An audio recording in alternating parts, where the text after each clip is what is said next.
Be the change you want to see. Make a difference by giving your money a purpose, a mission to do good. Welcome to Money with Mission, where we talk to individuals, businesses, and organizations who are taking the lead and whose actions are impacting the well-being of their communities and the world at large. Welcome back to Money with Mission. Today, I'm excited to have with me Will Matthews. Will is a challenge junkie with an appetite for winning. That's why whether it's commercial real estate, business development, strategic relationship management, or marketing, he brings his A game and gets the job done. He is a strategic business leader and entrepreneur who believes in creating win-win solutions for clients. He cares about mental health, racial equity, and economic responsibility. He is driven to live with a cross-section of profit and purpose. In another life, he played football for the Texas Longhorns and spent his pro football career with the Detroit Lions.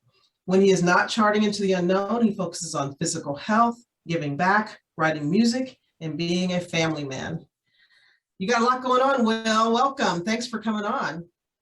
Thanks for having me. I like to stay busy around here. You're freaking busy, man. But I think that's entrepreneurial life, right? We just kind of always going. And Make it happen. You have two kids, right?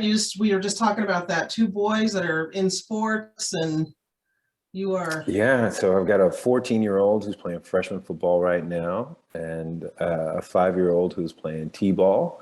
And I became the coach of the t-ball team as well, to help, not the head coach, but one of the helping coaches. And I tell you what, it is the most funny thing trying to get little kids to run the third base instead of first base.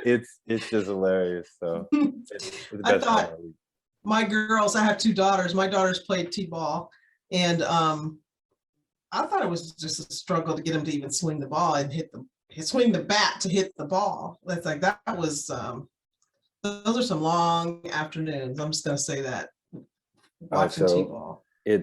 It can be laborious for sure.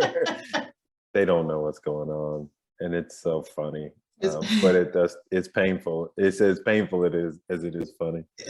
Well, I guess you have to keep that, since you're coaching and you're out in the outfield. You said coaching, you have to keep your chin up and laugh at it and have a good time and let them know you're having a good time, because this is fun, guys. This is so much fun. Positive. That's what you do. Right now, what are you doing? I understand you're doing something with an Airbnb type thing. What's going on with that? Yeah, so I'm head of growth for a company called Boutiq. I got together with the founders a couple of years ago as they were kind of creating this idea. And what they found is a large portion of the market, the Airbnb market, the revenue is generated by a small group of type of homes. And so we focus on those homes, and those are luxury, single family homes in high travel destinations. So like a Breckenridge, coast of Texas, Florida, Arizona, California, Wyoming, okay. Some of those. So we're working there. Okay. So is it that you guys, Boutiq owns the properties and then rents them, or how are investors involved in that? Yeah, so we have two models there. So we have the OpCo that has an algorithm that helps us forecast as well as find, stack rank markets, 500 markets across the country. We're always watching and listening. And so we are finding homes for our investors, and then also managing those homes for the investors. So if a person buys a home, if they already have one, we can manage it, or we can work with them to buy it. And then we're also in the process right now of working on our first fund, which is super fun. And I'm getting the spearhead part of that to raise money as well as get our debt in place. It's been fun. So you guys are raising money to buy properties in the places the algorithm says are the best places to own these luxury type properties? Yes. Got it. The algorithm has been great showing us things that people wouldn't think of. I mean, Breckenridge, you hear that and you immediately go, oh yeah, snow and summer sports. But there are some places that are off a little bit off the beaten path, but are doing incredible and getting some amazing returns. Okay. So how do people, the company's Boutiq, and it's Boutiq, correct? Mm-hmm. Mhm. And so if somebody wants to find out more about that, they go to boutiq.com, or how do they just, okay. Boutique.co, and you send me a note, or send me a note on LinkedIn. One of the best ways to really see how a lot of our group is really vocal and really connected on LinkedIn and on Twitter. And so Will Okay. Matthews now on both of those platforms is a good way to see Okay. what's going on. Okay. And we'll have that stuff in the show notes, you guys. So if you're doing something besides sitting there with your pen, you'll be able to get this later. Okay. All right. So that's what you do to make money, let's say, in your investment side of yourself. But you talked about you care about mental health and racial equity and economic responsibility. I'm going to start with what I think might be the easiest one, the economic responsibility one. What's your thing about that? How do you work to help that be? Yeah, well, I mean, I represent a group of people who are the first generation. I mean, like, I was the first generation in my family to go to college, and not just go, but to graduate, to earn a certain status in the community, monetarily, some accolades through sports, and have kind of done a lot of things that I've never seen anybody do.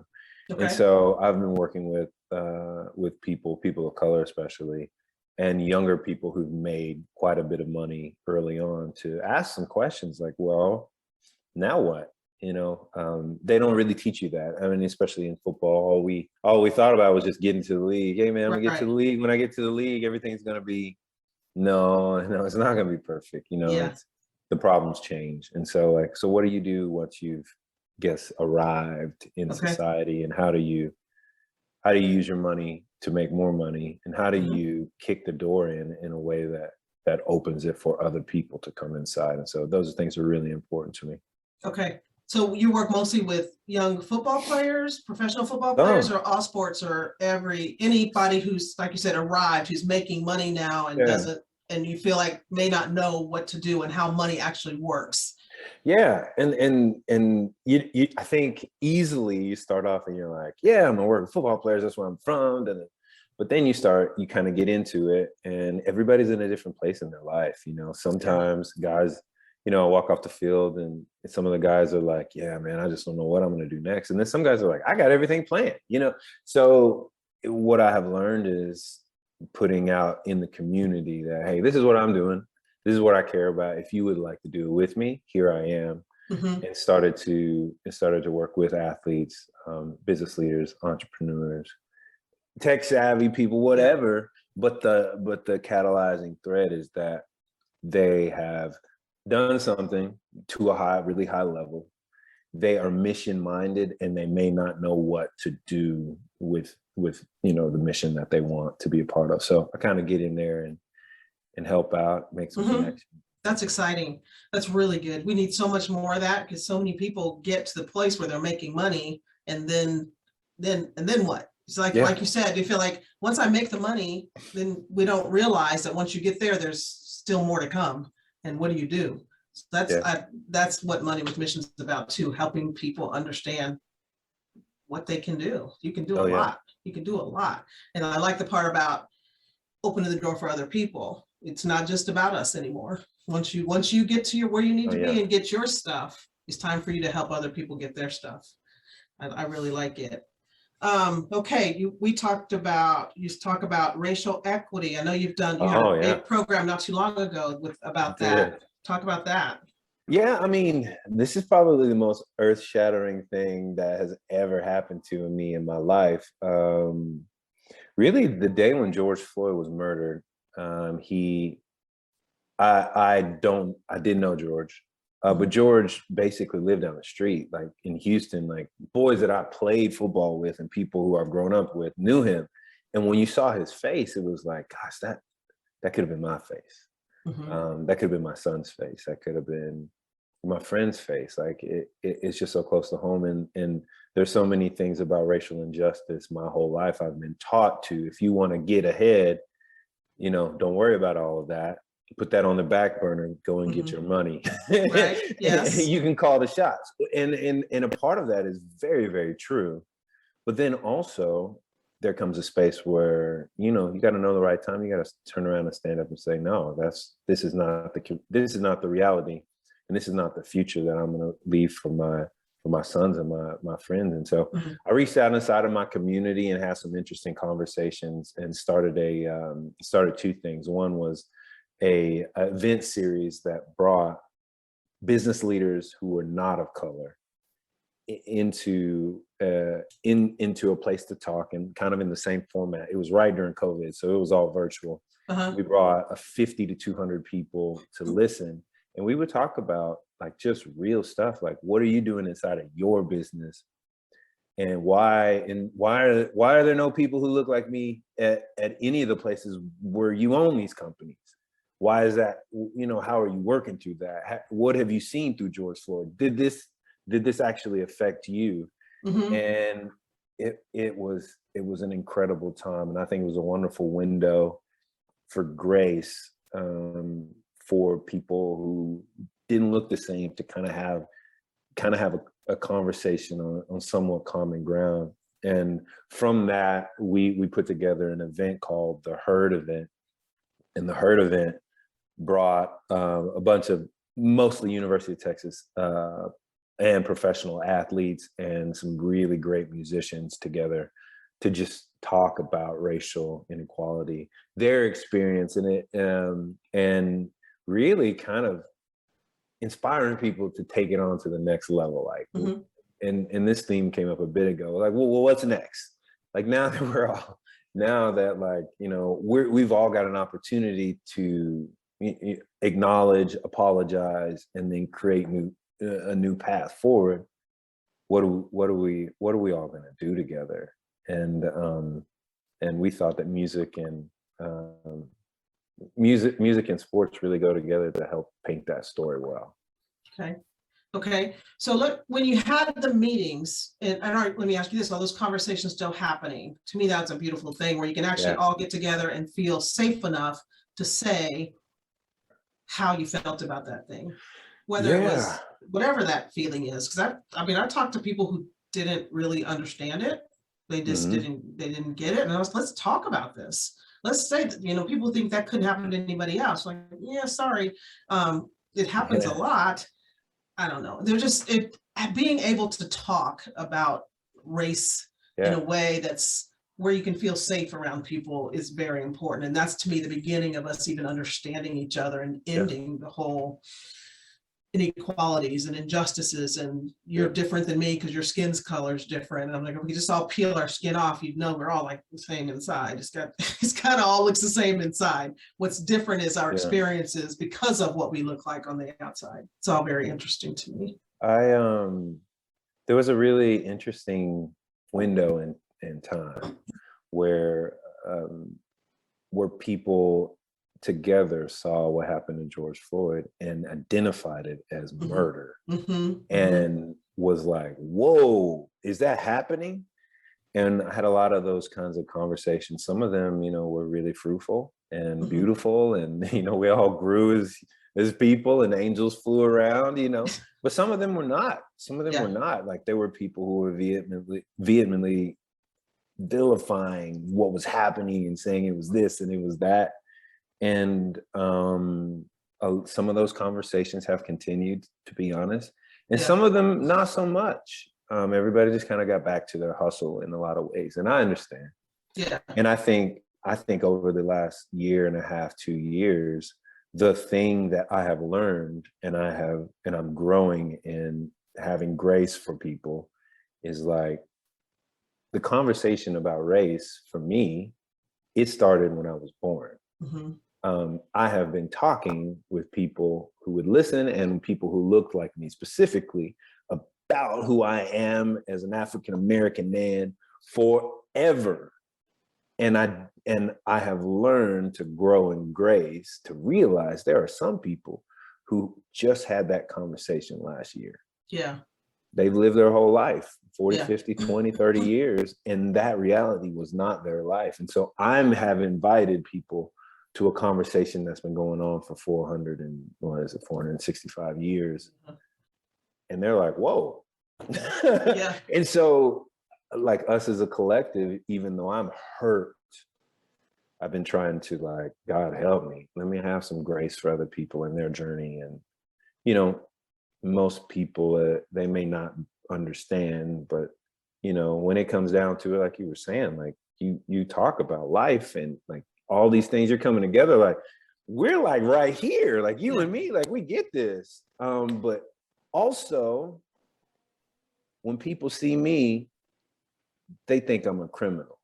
So and it doesn't matter what I drive or how I look. Like if I put a black hoodie on and walk around my neighborhood, I might get called the police on. And that is only because of what people think about this color of skin. And so it's like, hey, our experiences are similar, but when you walk outside, I think you're an upstanding citizen because of the color of your skin, where somebody may think I'm a criminal. And we need to change that.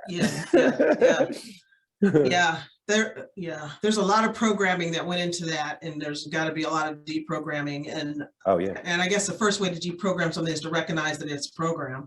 That is a program, and there's lots of stuff out there talking about how we were programmed to believe that, even Black people to believe that. It's really out there. Okay. All right, the herd event. So you guys, you told me you did some special things with the funds you raised for that. Tell me about that. So there was an organization here called Ripple Reads, and beautiful. So I came to the end of a lot of those conversations, and it was a lot of, like we talked about earlier, like what next. And so with this event, what I really wanted to do, me and the co-founders, we wanted to take the money that we raised and then invest it into organizations that were kind of changing things in creative ways. So Ripple Reads, what it does is it's a monthly subscription where you get books that kind of help all families through race. It talks about race and equality, inequality, where these things came from. And they curated things to write about. Because what we found was, like, you go and talk to a friend who's my boy I've grown up with, and he's white. This is a new thing to him. We're talking about this and we're really connecting. Well, that doesn't mean that he's able to translate that information to his children. And so, like, trying to fill that gap of, well, here's how you actually talk about that. Here are other authors who are incredible, who are people of color that you can, maybe the story isn't directly related to race, but they're creating interesting stories from their communities. How do we interject different voices into their life? We really liked that one. So we invested there. And then another one was the Bail Project, which is awesome. So what they do is, what they found out is, a lot of times when people get trapped in the correctional system, it's over minor infractions. Really, it's a lot of the times it's because of people, they just don't have enough money to pay the right people to get charges dropped, to get out of jail. They were telling us stories, like, people would go, for a minor infraction, would go to jail and then end up losing their kids and their job and their apartment because they didn't have the money or the collateral to post bail. So even though they're on a stop sign, they're in jail until the hearing. And so Bail Project comes in and gives money to people who are in the justice system for those small infractions, helps them get out of jail, helps them come up with a case to fight some of those things. And then once the case is won or the case moves on, that money goes back into the fund and recycles. So an interesting and really beautiful way to like cause change. Because if you're looking at the numbers, like, there's an incredible amount, especially with male African Americans who are in jail, and that takes them away from their family, their friends, their communities. The leadership that we have is kind of locked away. So if we can stop that process now, over the next couple of years, you start to see more leaders emerge, and more male African American leaders. Money with Mission is a real estate and business investment company that specializes in finding projects that have the potential to give you a great return on your investment dollar and make an impact in the communities where we invest. Make a difference in your life and the lives of others. Go to moneywithmission.com to learn more. So you use the word invest. You said we raised the money and we invested it in Reading Ripple and the Bail Project. And people don't always think about investing in things like that. They think about donating. And those words mean different things to me, and they mean different things to most other people. So when you use the word invest in those terms, what return are you expecting? Because I think when I'm investing in something, I'm going to get a return. Yeah. So tell me how you look at that. Well, I mean, so like even in the philanthropic 501c3 world, it is the blind check writer. Blind, the check writer maybe pulled, you get them to a gala, you pull on their heartstrings, and then they say, here's a donation. See you later. Now I feel better about myself. Yeah. But an investment ties you to it. Investment ties you to the success of that organization. It ties you to continuing to look at what kind of return may be what you want. Because like if somebody comes to me and they're like, hey, give me $100, I'm like, all right, man, here you go. Bye, see you later. I don't even want the 100 because it takes more time for me to go and get that from you.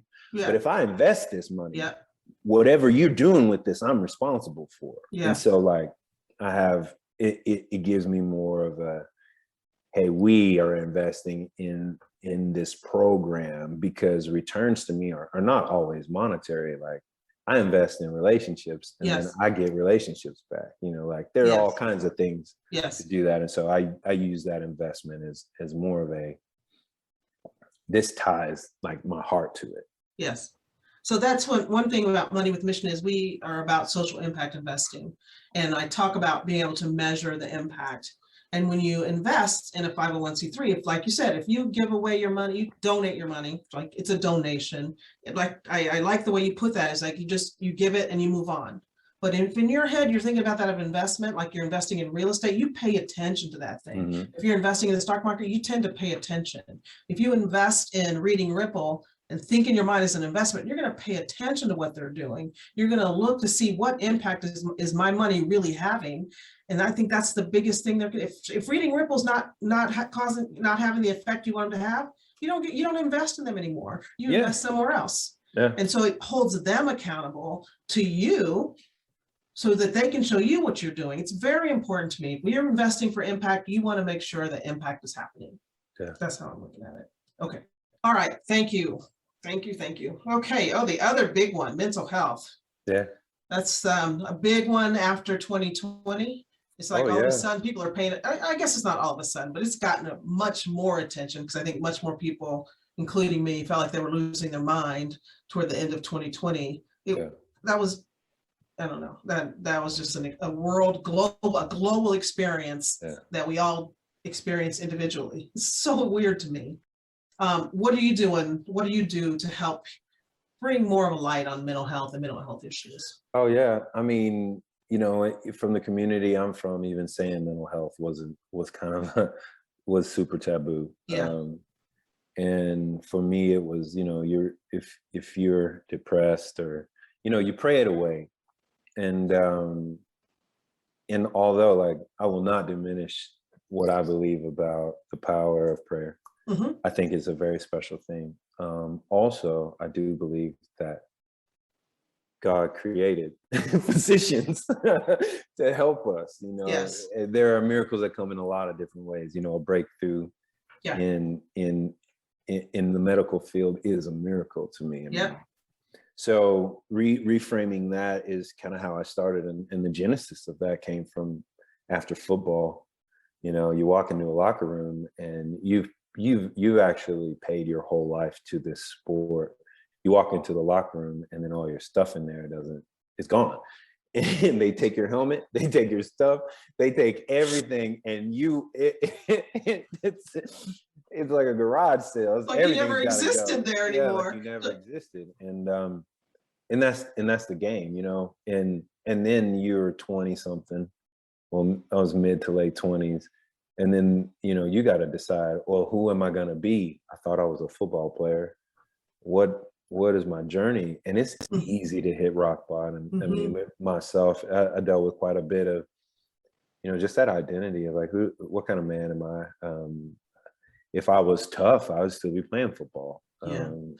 All these things that we're conditioned, like we talked earlier, to believe about manhood and strength. And from that, it was a long journey of, friends, relationships, seeing doctors, and being honest with myself and others, and talking to people about stuff. And through that, over the years, I started to share my story a lot with the athletic community, because it's just, the game has gone like that. And there are very few of us who decide when that is. Tom Brady might be the only one I know at the moment. And it's coming for him. One day he's gonna wake up and it's not gonna be there. And so one of the things I was able to do is be the honorary chairman for NAMI. And NAMI is a national mental health organization that has free resources, and they resource the community on best practice for mental health, how to be more mental healthy, how to be honest about it, how to find doctors, who to see, like just kind of gives you the framework. And through that, we were able to raise $270,000 in the middle of COVID for that, because people need to know that they're worth more than their job, and that there's more to live for. And understanding that you're not alone. I think that's one big thing. Being able to speak up and know that you can talk to somebody who's going to validate your feelings. Whereas, like you said, in the Black community, mental health wasn't something we talked about. You go to church. You go to church and you pray it away. And if your strength in God was strong enough, you wouldn't be having this. And like you said, those are real things. That is real. And sometimes you need more. Sometimes you just need more. Like you said, God performs miracles in all kinds of ways. Don't stand on your roof waiting for God to come get you and let the boats go by that God sent to get you. That's so good. That's so good. Wow. So what else are you doing now? I know you're doing something with football besides your kids stuff. You got some board seats you're on. You're doing a lot of good stuff. I stay busy. My family keeps me super busy, and I love that. It's the best. This year is the first year that I took on being the sideline analyst for the Longhorns. Okay. So basically, I'm the guy they go to. Well, we're going to go down to Will Matthews. What does he think about this? Well, I think he should play harder and fast. No, I'm just messing around.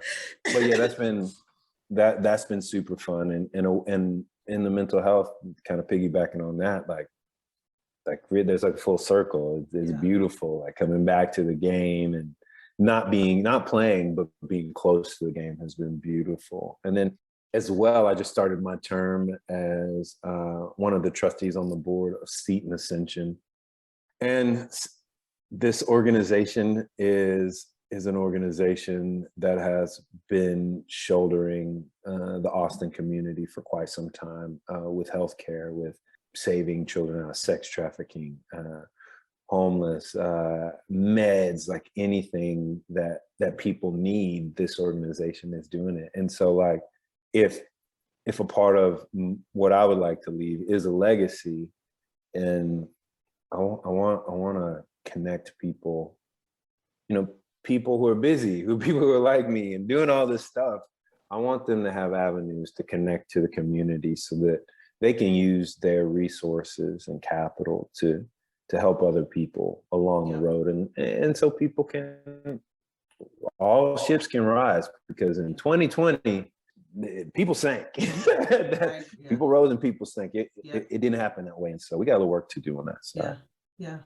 That's amazing. I love all the work you're doing. Like, you guys hear that. Boutiq, working with investors, wealthy people, helping them make more money so that they can then invest in social impact things, make a difference. It doesn't have to be a direct one-to-one. It can be make your money one way, invest another way for social impact, or you can do them together, which is where I like to look.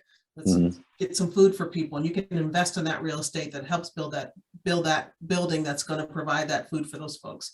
So Yeah. however you get there, we're all here to make a difference. Thank you so much, Will, for sharing. If you guys want to learn more about what Will's doing on the board of Seton Ascension, go to Will Matthews. We're going to do Will Matthews Now, just because that's what you use on all your social media. Okay. Will Matthews Now at moneywithmission.com. And we will have a link to Seton Ascension and let you know how you can get involved with them. Remember, you're investing. And when you invest in something, you want to see your return. Thank you so much, Will. I really, really appreciate you for sharing your story, spending so much time with us. Thank you so much. I really, really like it. Thanks a lot. Talk to you guys later. You've been listening to Money with Mission. There are projects happening right now where you can make a great return while positively impacting the lives of others. To learn more about today's guest or to download 7 steps to building resilient wealth for women, visit www.moneywithmission.com. I hope you enjoyed the interview and are inspired to give your money a mission. Until next time, send your investment dollars into the world to bring you a financial return and improve the lives of others.